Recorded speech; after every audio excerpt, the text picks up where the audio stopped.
The Election Commission has announced that Tamil Nadu will go to polls on 23rd April 2026 in a single phase, with results expected on 4th May. As political parties gear up for the battle across 234 assembly constituencies, alliance negotiations and seat-sharing talks have intensified across the state. While the DMK-led alliance has already finalized several agreements, including a 28-seat deal with the Congress, negotiations with other partners are still underway. At the same time, in the opposition camp, aiadmk and BJP, in the NDA alliance, they are also trying to consolidate the alliance arithmetic, and the TVK political party of actor Vijay is a new entrant, is also getting ready for the polls amidst several difficulties.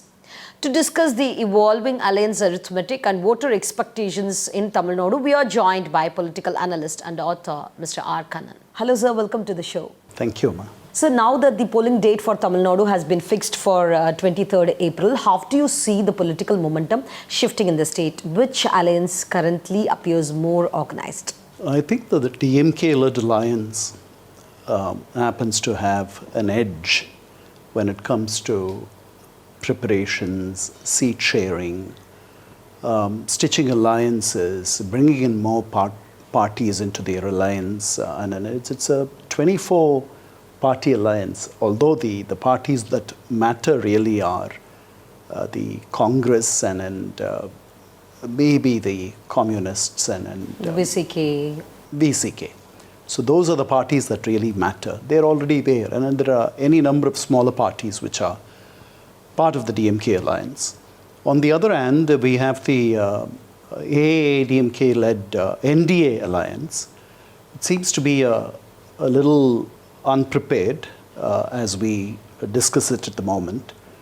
The fact that Anbumani of the PMK has come back to the NDA fold along with the AADMK is a bit of a boost in the arm for them. I'm not so sure there will be other parties that will join these alliances. Actor Vijay happens to keep us all guessing. There's much speculation that at the very end he might throw his lot with the AADMK BJP alliance, although the presence of the BJP seems to be a huge hurdle for him to make that quantum leap, as he has considered them, as he has always pronounced them as his ideological force. So will the speculation really come true? Will he join? If he ever decides to do that, then it would be a very, very serious contest between these two fronts. And everybody else will pale into insignificance, like Nam Tamizhar's Seeman, who I have a feeling may not do that well as he did the last time in these polls. So the DMK-led alliance has already finalized a 28-seat agreement with Congress, and they are negotiating with partners like left parties, VCK, all that. So how important is this seat-sharing talks, and how soon it may conclude? I think it has left a little bit of a bitter taste, especially for the DMK. But I don't think it will come in the way of cooperation. I think both parties know very well that they will have to work together at the field level to make this a winning combination. And then also, I think there were very few who really wanted to align with actor Vijay's TVK. A majority of the Congress folks. And Tamil Nadu Congress Committee Chief Selva Perendagai keep mentioning that there is nothing, no discussion like that, and everybody is giving their own opinion. It is not the opinion of the Congress unit as such. Could be. As I said, there was it has left a little bit of taste in the mouths of the DMK leaders, and because they've been very, very good and kind and fair to the Congress. I mean, the Congress owes the presence in the Assembly, etc., to its alliance with the DMK. So on its own, it's probably not the it's a shadow of its original self. But then both the Dravidian parties have also lost some ground. They've lost ground to caste-based parties, Dalit parties, and then now with the surging crowds for TVK actor Vijay's meetings, we don't know what these polls hold. But these polls are going to be very, very interesting. Whether actor Vijay decides to join the AADMK-led front, or even if he contests alone. And then if he were to continue to contest on his own, then there would be a three-cornered contest. But of the three major formations, I see from here that TVK's actor Vijay seems to be the most unprepared when it comes to, because it's just his party. It's not an alliance, which gives a lot of room for him. I mean, he doesn't have to please anybody. When you have so many parties, you will have to share seats. So he can field candidates on all the 234 places, and then perhaps candidate selection, etc., internally has been finalized. We don't know much. They don't say much. I'm hazarding a guess. I'm of the opinion that all this must have been done and dusted, and they will be able to field or announce candidates in a short period of time. Sir, in the opposition camp, talks between ADMK and BJP is yet to begin. Will there be tough bargaining over seat allocation? How could these negotiations impact the NDA's electoral prospects? I think these teams are all for namesake, right? They're just a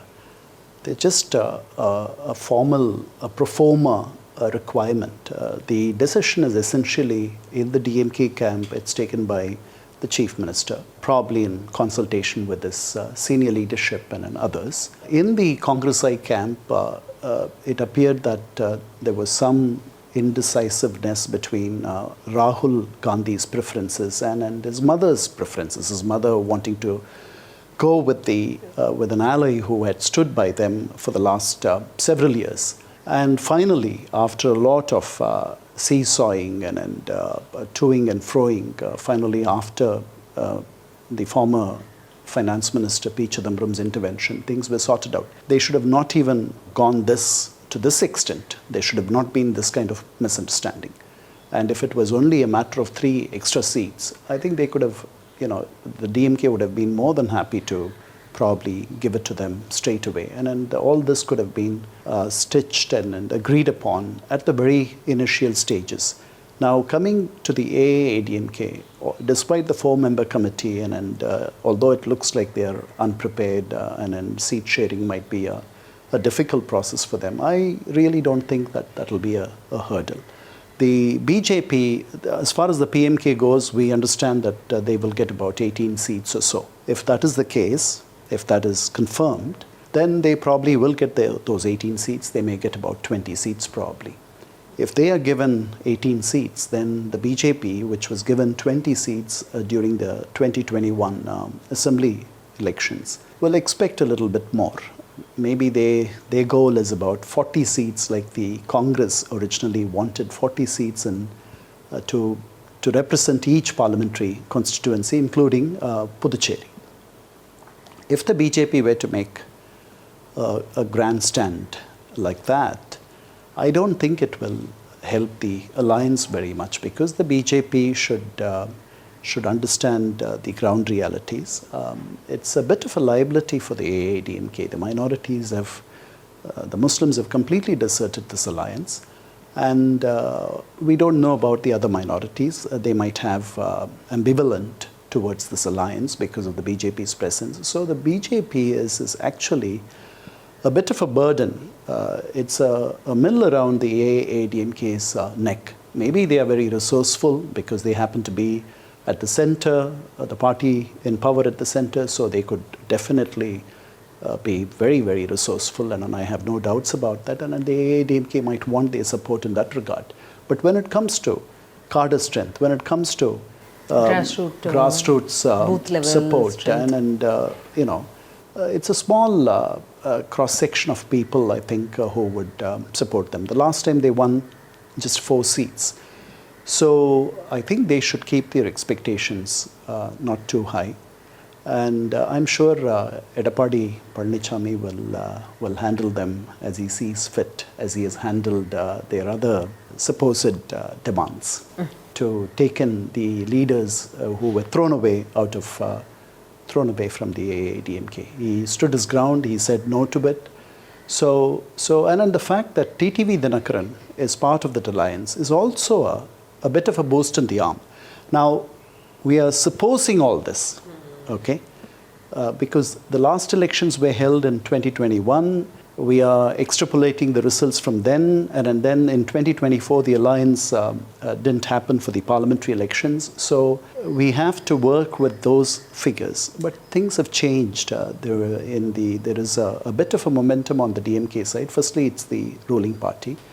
Despite the anti-incumbency that might be present in several places, and despite reports of rampant corruption and very indifferent governmental staff, etc., there have been many welfare schemes that have also been very popular with the women folk in particular. However, it is not entirely clear to me, will these women stand by the DMK, or will, in the absence of Jayalalitha, some of them, or a good section of them, vote Active Vijay's party? So all this is unclear. This election will be a very interesting election in many ways. This election is also witnessing the presence of a new party like TVK. Do you think this could lead to vote splitting that might influence traditional DMK and ADMK electoral dynamics? I think it'll do what Vijay did to both the parties. In 2006, I think Vijay contested on his own, and it was just he who won. I think he won in Virudhachalam. So coming back, he spoiled the AIADMK's chances in about 80 places then, if I remember correctly, and in the DMK's chances in about more than 40 places. So the same thing might repeat now. Active Vijay is likely to cause more of a dent to the AIADMK vote bank than to the DMK vote bank, in my view. But there are others who think otherwise. Sir, beyond alliances, what do you think voters in Tamil Nadu are prioritizing in this election? Welfare schemes, governance, economic issues, or anti-incumbency? What would be the deciding factor? I think welfare schemes will play an important role, but then everybody has promised to continue them and even better them. So there might be a cross-section of people who may want a third alternative. For those who want a third alternative, Active Vijay could be a very attractive proposition. And my feeling is every time a new party comes to power, there's a churn in society. A whole lot of people allied to the party, the new party, will move up.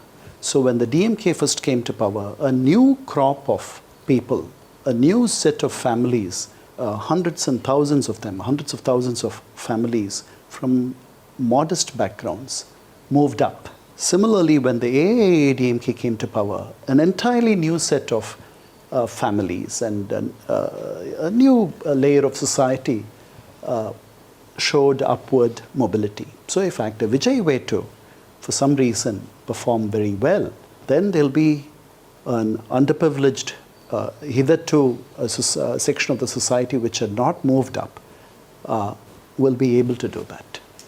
So there'll be a churn in society if that were to happen. Fine, sir. Thank you so much for the information. Thank you. You're welcome.